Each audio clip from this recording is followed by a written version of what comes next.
Drew Alba here with manager of the Walla Walla Sweets, Colby Watilo, for another edition of Countdown with Colby. How about it? Sweets on the precipice of 3 straight.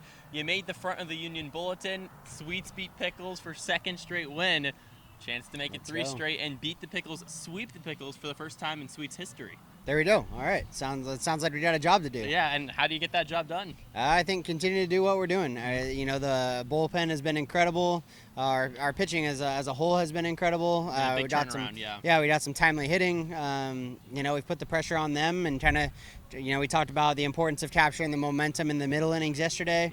We're going to look to do the exact same thing today going into Game 3. In the series against Yakima, it felt like there was a lot of opportunities to have that big hit, and it didn't really come through in the Game 1 and 2. Then here in Game 1 and 2 against the Pickles, it's kind of flipped. Portland has had some opportunities, leave the bases loaded a couple times yesterday. Why do you think that's kind of shifted, or is that just baseball happening? I think that's just baseball a little bit. We're competing and knew that, if we kept having good at-bats, if we kept putting our best foot forward, it wasn't going to stay, what we saw in Yakima, where we couldn't quite get the timely hit that we needed. We couldn't quite get the momentum going that we needed. So kind of comes down to just staying the course, knowing it's a long season and, one rough night, and guess what? You suited up the next night. Right. So guys have been a good job with that, and obviously we've stepped up in the first 2 games, and try to put the finishing touches on what's been a great midweek stand for us so far. A golden opportunity, obviously, to sweep the Pickles, but a lot of teams, I feel like a lot of players sometimes, okay, you take 2 of 3, let's maybe put the pedal kind of back, let the gas go a little bit here in Game 3. How do you not have that happen and say, let's get greedy, let's take that 3rd game and let's sweep them? Yeah, I think it's helping guys trying to realize the magnitude of some of the stuff that they're doing, right, and what we're playing for. Every game mattering in the standings, and within the West Coast League and overall record. But then also just, hey, what a cool opportunity that not many teams have had and are going to have to sweep a great ball club in the Pickles. Sure. So I think it's finding ways to kind of provide that motivation, but also we've got a great group that is intrinsically motivated. They do a great job getting up and getting ready to go, and so I think if we put them in a good position to go compete, they're going to step up and do what we need to do. 3 games non-league coming up. Does that affect your decision at all about how aggressive you want to be with the bullpen, et cetera? A little bit. Maybe not as much with the bullpen. I think it gives us a little bit of freedom to run our guys out there tonight. Our main guys and the guys that have been producing are getting the opportunity to go again, trying to go for that sweep, and then knowing that, hey, this weekend we're going to be able to cycle guys through. We're going to be able to get guys off their feet as needed. We're going to be able to get some at-bats to guys that need it to try to get rolling here as we get close to the halfway point. And so that's more in the back of my mind. On the pitching staff, sure. we come into this game, Game 3 of the series with a team like the Pickles in a really good spot with our pen. So. We'll play tonight's game, and then we'll move forward, and it'll be an all-state, all hands on deck going through the weekend and making sure guys are getting their reps, but also getting a little bit of break, hopefully physically, so they can catch up. One of the most impressive things yesterday, 4 1/3 from your bullpen, gives up 0 earned runs, doesn't give up a base hit. Yes, there's a lot of walks, still some traffic, but that's so huge to keep the Pickles at bay. Scored 2 runs after the first 2 frames, and from that, it was over. Mm-hmm. Yeah, no, it was a great response. I mean, it started with Nakoa, giving up 2 runs in the first 2 innings. Yeah, it started with him. 2 runs in the first 2 innings. 2's not a ton of damage, but I think there were 2 different directions that start could have went. It could have kind of continued on that trajectory, and we could have got to the middle innings, well behind, or he responds on the back half of that outing. We asked him to give us a little bit more to step it up with his presence, with his intensity, his sense of urgency. Sure. He responds. He goes out and gets a couple zeros. Right, we're able to hand the ball off to Colby in the 5th, and and the bullpen locked it down from there. So I was just really proud of him responding, and then every single guy. Last night we haven't done it a lot where it seems like one guy and then another one guy and then another one guy. We just kind of kept passing the baton off, but that was what we talked about the whole year. Is hey, there's going to be times when you're going to get asked to take the ball. You do your job for us, and then pass it on to the next guy, and we have the utmost trust in the next guy coming in that he's going to do the same. So great evidence of that last night. One of the most impressive arms in a high leverage spot. Dylan Torres comes in a few huge innings. He shoved, and at the end of it stuck his tongue out. He was clearly animated. how much is how much fun is he having out there on the hill every time he goes out? Yeah, no, he's a lot of fun to watch. It's obviously electric stuff. He's a competitor.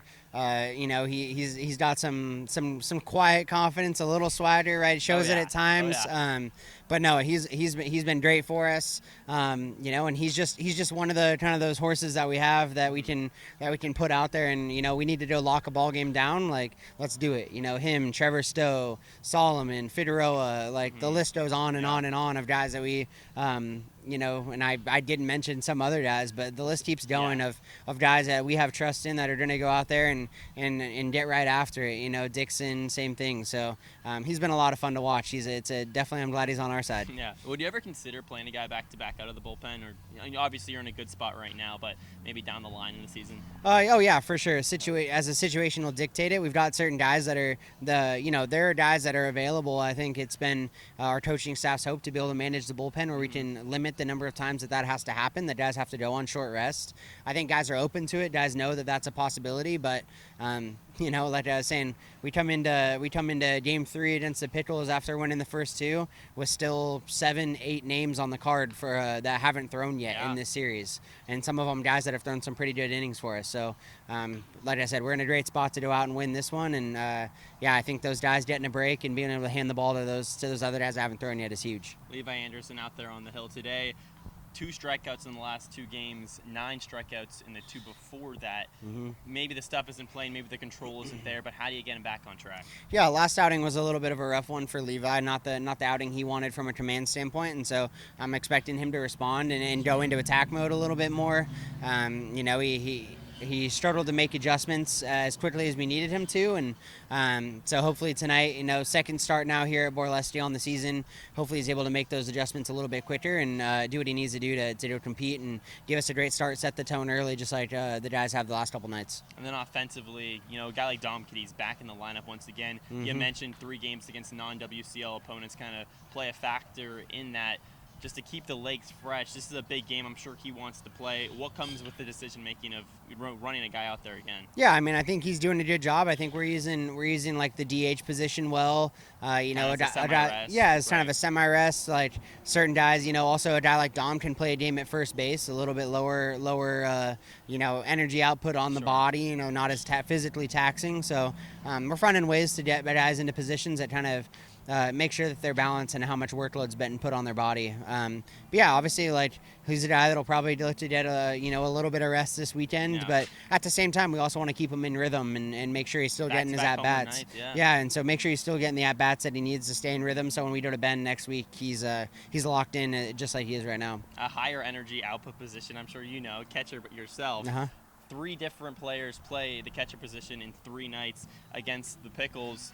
Is that kind of your strategy? Just let's ride the hot hand, and we're kind of going to mix it up throughout the season. Yeah, let the guys continue to compete for their opportunities. I do not envy your position, kind of getting running for all 3 of those guys. Yeah, it's tough. All of them are great players, and we've seen all of them be super hot at times with the bat. Sure. We've seen some guys, a couple of slow games here and there out of multiple of those guys, but there's other factors too that we can consider. How are they managing the pitching staff? How are they setting the tone on the defensive end as well? The defensive side of the ball being just as important for a catcher.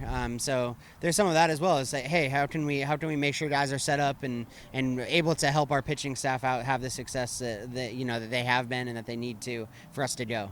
Yesterday, double-digit walks issued from your pitchers, under 5 base hits. You kind of look at the parity of it. Really good, really bad, both sides. How much does that catcher position play in to kind of when something's going awry to get him back on track, to control, or is it up to the guy on the hill? Yeah, I think a lot of it falls on the guy on the hill. There's things that the catcher can do, and there's ways that they can work with them. But, yeah, obviously the free pass number, not what we want to see with the hit-by pitches and some of the walks and whatnot. But, when you're missing barrels and you're finding ways to make the big pitch when you need them, it didn't come back to bite us. And it's not a game we want to play every single time out, that's for sure. But, I think that is something that, the catcher can have some input, but kind of comes down to focus. It kind of comes down to making sure that the guy on the hill with the ball in his hands is controlling what he can and giving us his best chance. Walk-off win number 4. You're really giving a show to Borlesti. Yeah, come on, let's show it. It's planned, of course. Yes, right? We've been joking around about maybe our guys are just trying to plan it so that we don't have the 9th tide. Yeah, 7-3 win. That was a little more comfortable. I think Yeah. yesterday, another nail biter. All right, this brings us to our Colby question of the day. We were watching a myriad of different movies back in the clubhouse, Yeah. so it leads me to this question: best baseball movie you have, and favorite overall movie. Ooh. Best baseball movie is. Now, I have some strong opinions on this, Colby. Do you? Yeah. Okay. I'm gonna go with The Sandlot Okay, that's what I or 42. Yeah. So those are my two kind of at the top. How about Field of Dreams? Field of Dreams is a good one. That's a Like classic. the aura behind Field of Dreams. Yeah, is right. crazy. Big Kevin Costner guy. Right. Okay. No, but I like The Sandlot a lot. Yeah. Yeah, those are all classics. Yeah. Those are all good. Overall movie, I'm not sure. I am a self-admitted not a huge movie guy. Okay. So yeah, I don't know if I have like a favorite movie. You sit down, watch a movie, anything on the docket? Um, Watching a lot of Disney movies, any animated yeah, movies from I mean, childhood? the guys had Cars on today, Oh, and that yeah. was kind of a That's throwback. electric. Very nostalgic. That one was good. I do like I like movie wise. I like The Other Guys. Okay. Some stuff like that. Nice. You know, Forgetting Sarah Marshall, funny kind of like comedy or stuff like that. Right. You got to bring it on the bus on the long road Yeah, trip over I know. to Bend Next time we go. Tuesday. Yeah, that's right. There we go. All right. Once again, manager of the Walla Walla Sweets, Colby Watilo, trying to sweep the Portland Pickles for the first time in Sweets history. Thanks so much, Coach. Yeah, thanks, Drew. Go Sweets.